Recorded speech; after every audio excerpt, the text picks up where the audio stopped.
Hello judicial service aspirants, judicial dream की concept class में आपका वेलकम है। आज हम मुस्लिम लॉ पढ़ेंगे। इसमें हम remedies with respect to Dawar, एक वाइफ के पास क्या होती हैं, उन पर डिस्कशन करेंगे। तो चलिए लेक्चर की शुरुआत करते हैं।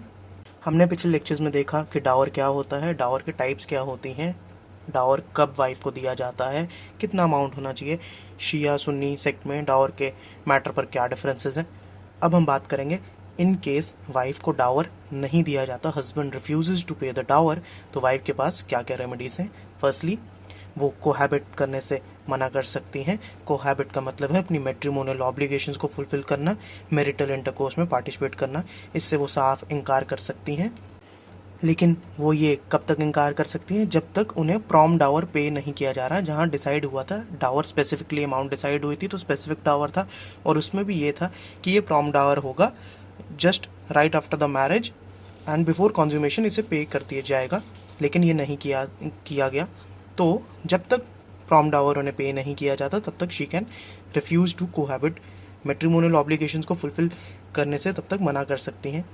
लेकिन बाय चांस मैरिज कॉन्ज्यूमेट हो गई है, उसके बाद वो अपना प्रॉम डावर मांग रही हैं, या पहले मांगी थी, उसके बाद उन्होंने मैरिज कॉन्ज्यूमेट कर ली, तो वो अपनी मैट्रिमोनियल ऑब्लिगेशंस को फुलफिल करने से मना नहीं कर सकती। She cannot refuse to cohabit then. However, इस केस में even if she refuses to cohabit, husband क्या करेंगे? वो रेस्टिट्यूशन ऑफ कॉन्जुगल राइट्स की डिक्री कोर्ट से लेंगे। लेकिन कोर्ट उन्हें, हस्बैंड को, रेस्टिट्यूशन ऑफ कॉन्जुगल राइट्स की डिक्री दे देगा। वाइफ का ये ग्राउंड नहीं सुनेगा कि मुझे डावर नहीं पे किया गया, क्योंकि कोर्ट बोलेगा you have already consummated the marriage. तो यहाँ पर बस कोर्ट इतना सा वाइफ के फेवर में बात कहेगा कि कोर्ट बोलेगा रेस्टिट्यूशन ऑफ कॉन्जुगल राइट्स का जो ऑर्डर है वो इन इफेक्ट तभी आएगा जब आप वाइफ को डावर पे कर दोगे, यानी कि वो एक कंडीशनल ऑर्डर पास करेगा। इसके बाद हम जो डावर है उसे एज अ ऋण, as a debt, as a loan, as a लेनदारी कंसिडर करेंगे हस्बैंड के ऊपर। जब तक वो जिंदा हैं और उन्होंने डावर पे नहीं किया तो वो पर्सनली बाउंड होंगे वाइफ को देने के लिए। तो जब हम किसी को लोन देते हैं और वो हमें पे नहीं करता तो हम क्या कर सकते हैं? हम ऑब्वियसली सिविल सूट फाइल कर सकते हैं। तो वाइफ भी ट्रीट करेगी डावर को एज अ ऋण जो उन्होंने हस्बैंड को दिया था, और सिविल सूट फाइल कर सकती हैं टू ऑब्टेन द डावर।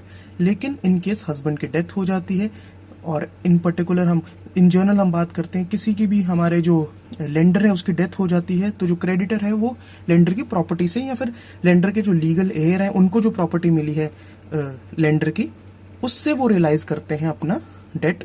तो वो सिविल सूट फाइल करेंगे उनसे, या उनकी प्रॉपर्टी से रियलाइज करने के लिए, निकालने के लिए अपना ऋण।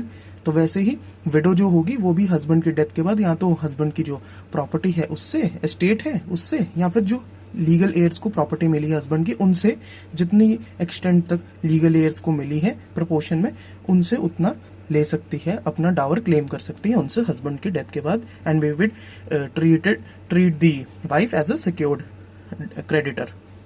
इसके बाद वाइफ के पास एक आखिरी जो रेमेडी वो ये है कि सपोज हस्बैंड की डेथ से पहले ही वाइफ, कोई जो हस्बैंड की प्रॉपर्टी थी उस पर उनका पोजेशन आ गया था, और लीगली आया था, लॉफुल तरीके से उनके पोजेशन में वो प्रॉपर्टी, एस्टेट आ गया था। उसके बाद ऑब्वियसली कोई डावर नहीं पे किया गया, हस्बैंड की डेथ हो जाती है। अब वाइफ, ऑब्वियसली हस्बैंड ने अगर जीते जी डावर नहीं पे किया तो डेथ के बाद तो डावर पे करना ही पड़ता, deferred dower is paid at the time of death. तो अब क्या होगा इस केस में?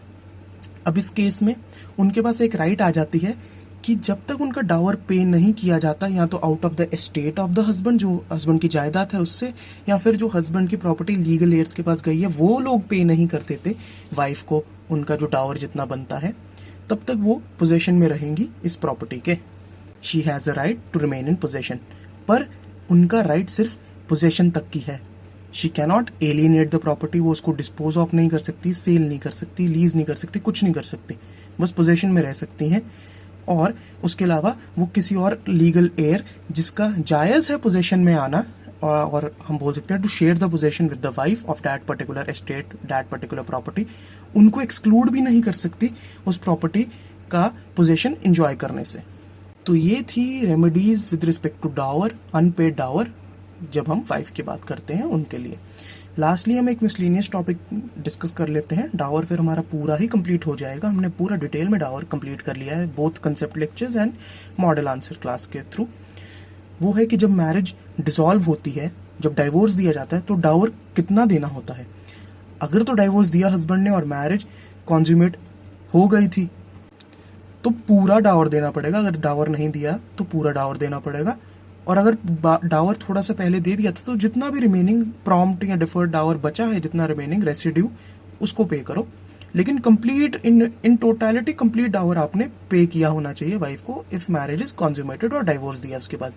लेकिन डाइवोर्स दे दिया पर मैरिज कॉन्ज्यूमेट नहीं हुई थी।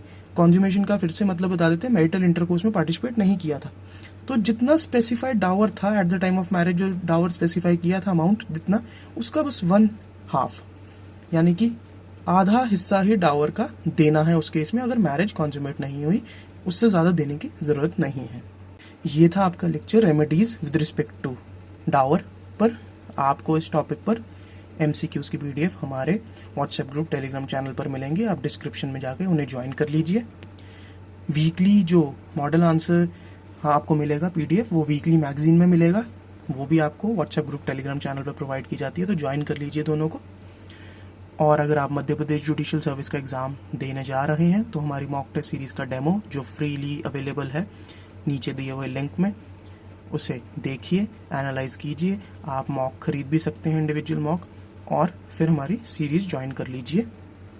बिहार का एग्ज़ाम दे रहे हैं तो उसके भी फ्री डेमो मॉक्स अवेलेबल हैं, लिंक पर क्लिक कीजिए, नीचे तो दिया है डिस्क्रिप्शन में।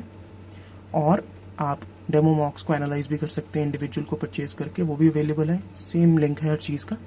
और फिर आप पूरी सीरीज़ को खरीद सकते हैं। वीडियो पसंद आई तो चैनल को